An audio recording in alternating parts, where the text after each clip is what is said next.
Welcome to CIHT Podcasts. The UK Roads Liaison Group launched an update to its Code of Practice which takes an integrated, risk-based approach to managing highway infrastructure assets. I spoke to Steven Conway, a lawyer from Keystone Law who specialises in claims against highway authorities and worked with the Department for Transport on the review of the updated code. I see the review as wholly positive. I know that there's an awful lot of highways authorities out there who are concerned, in particular in relation to doing away with minimum or prescriptive standards. But actually, I think that if they do this properly, and it will involve a lot of work implementing wholesale new policies, I do think it provides an increased opportunity to defend claims. It's all going to be about the decision making that highways authorities make in relation to their policies and decisions that highways inspectors make on the ground.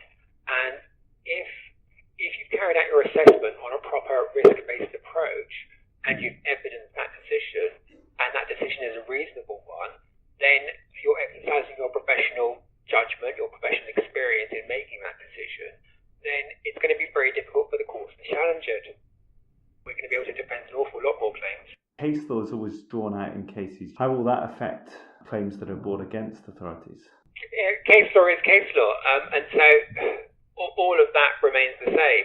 Ultimately, it's for the court to decide, for example, whether a particular defect is dangerous. But what the courts have always done is looked at the decision that the highways inspector has made on the ground. Now, that decision is normally made in the background of their own highways policy. But what they've always had to be able to say is that, irrespective of what our highways policy says, I've exercised my on-site judgment to make a decision. And as long as that decision is a reasonable one, and accords with the policy, it's a difficult decision to challenge. Mm-hmm. And this is why the competency and training of highway inspectors becomes much more prominent, because the legal view would be, well, what are the skills and expertise and that the person making the judgment has got behind them? Completely, yes. We're moving away from a situation where a highways authority could be criticised because they failed to comply with a particular standard, whether it's a standard set out in the code or in their own highways policy. And we're moving to a criticism of the decisions that people are making, first in relation to up to their highways policies, but then second in relation to the highways inspectors on the ground who are carrying out their inspections. We end up in a sort of situation where it's like a professional negligence type claim. It's not black and white as to whether someone's inspected in accordance with the policy or identified a defect in accordance with the policy. What you're saying is whether that decision that particular professional has made was a negligent decision. And as long as the decision that the highways inspector has made is a decision that a reasonable body of highways inspectors could make, it's going to be very difficult to challenge that decision. Quite a lot of highway authorities have been moving to risk-based approach, partly due to resource constraints. Yeah, absolutely. That's what's driven an awful lot of this. Highways authorities have got ever-decreasing budgets. The difficulty they've got is that they've still got this Section 41 duty that they've got to comply with, and that hasn't changed. That said, we do now have this new concept of affordability, which has found itself in the revised code, and it's going to be interesting to see how the courts view this. For me, this is actually one of the most significant changes in relation to the general principle that authorities will adopt a risk-based approach in accordance with local needs, priorities, and affordability. There's no guidance in the revised code as to what this means, and I think it's going to have to be an issue that's tested by the courts. But the present position was laid down by the Court of Appeal in the case of Wilkinson versus City of York. And in that case, it said the concept of affordability or budgetary constraints doesn't feature in any consideration of whether an authority can have the benefit of the Section 58 defence. Now, I've had discussions with Atkins about this, about the concept of affordability, and they've made it clear that the Department for Transport's lawyers were adamant that affordability was a relevant consideration. And it's my view that in an age of significantly reduced local government budgets, there's a strong argument that highways authorities, given instances, should be taken into account when considerations made by the courts whether they've complied with any particular standard. if highway authorities are picking up the new code and they've maybe not been involved in the review and speaking with their legal teams, their feeling would be that they might have some questions about what do they need to do.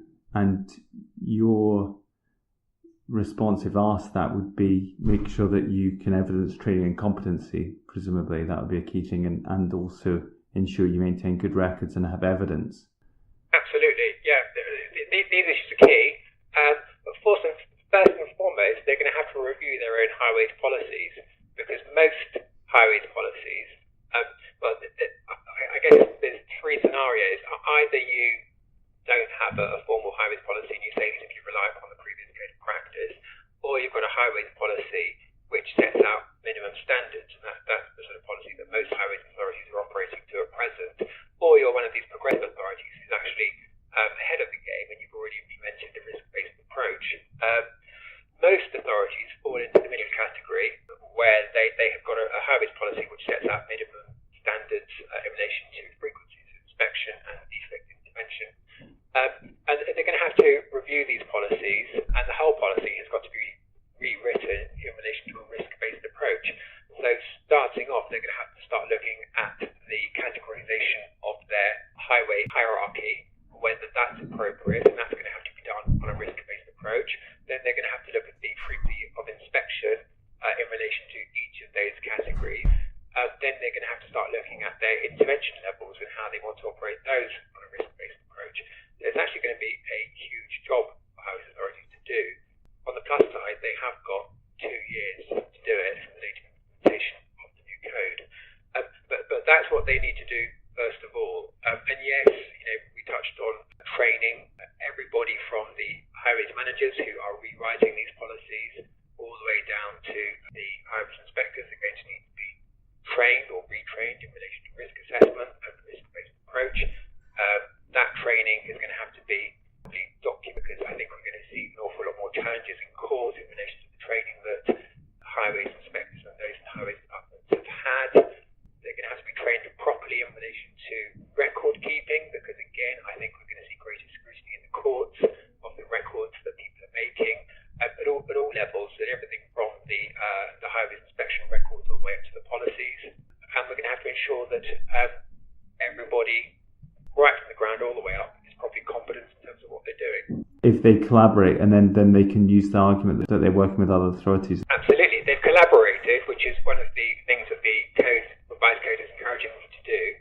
They've implemented a policy across a number of authorities, and what you'll have is a number of authorities saying, well, actually, we, as a group of authorities, have determined that this is the appropriate standard for this particular geographical area, which we have implemented, taking into account local needs, priorities, and issues of affordability. And it's going to be difficult for courts to say, do you know what, you're all wrong. And just to zone in a bit on the concept of affordability, can you just explain that a bit more, that being put in front of courts and that being a consideration? Because that's obviously not a term that's cited for the Highways Act 1980. No. Well, there is no consideration of affordability in relation to either the statutory duty under Section 41, the duty to maintain, or in the consideration of the defence that highways authorities have under Section 58 of the Highways Act in relation to non-repair. Just looking at what Section 58 says, it says in an action against the highway authority in respect of damage resulting from their failure to maintain a highway maintainable at public expense, it's a defence to prove the highway authority had taken such care as in the circumstances was reasonably required to secure that part of the highway to which action relates was not dangerous for traffic. Now, what you can't say is that we didn't have resources to ensure that the highway was not safe.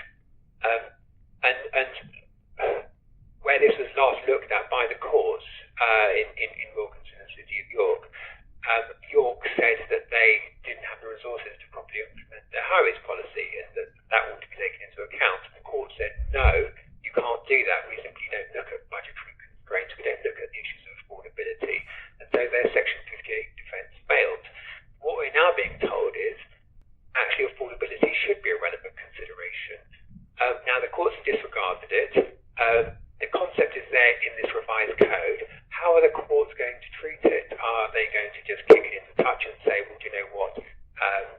going to stand by our previous decision making. We have got a Court of Appeal decision on this, which is binding authority, so it's going to be difficult to overturn. But as I said, we are now 36 years on from the Highways Act 1980.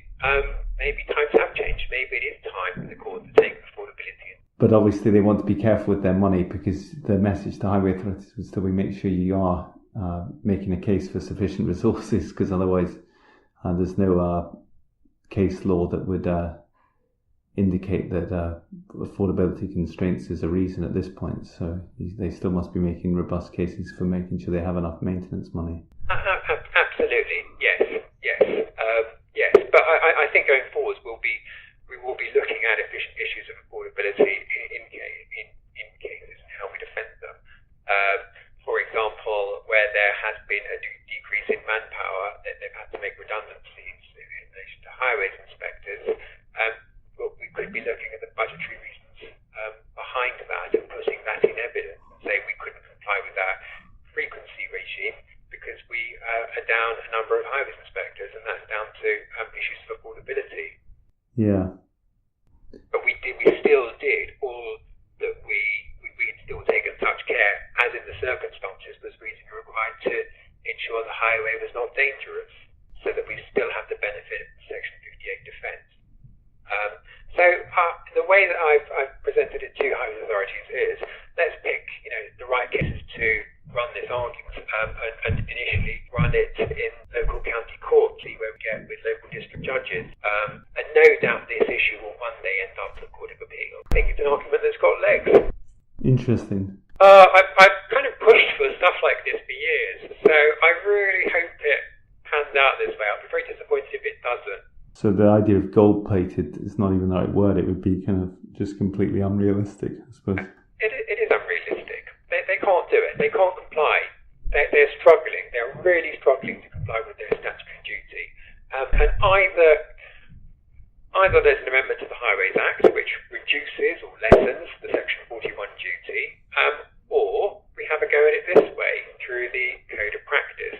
And the courts say, actually, if the Department for Transport are telling us that affordability should be an issue, then maybe we should be taking it into account.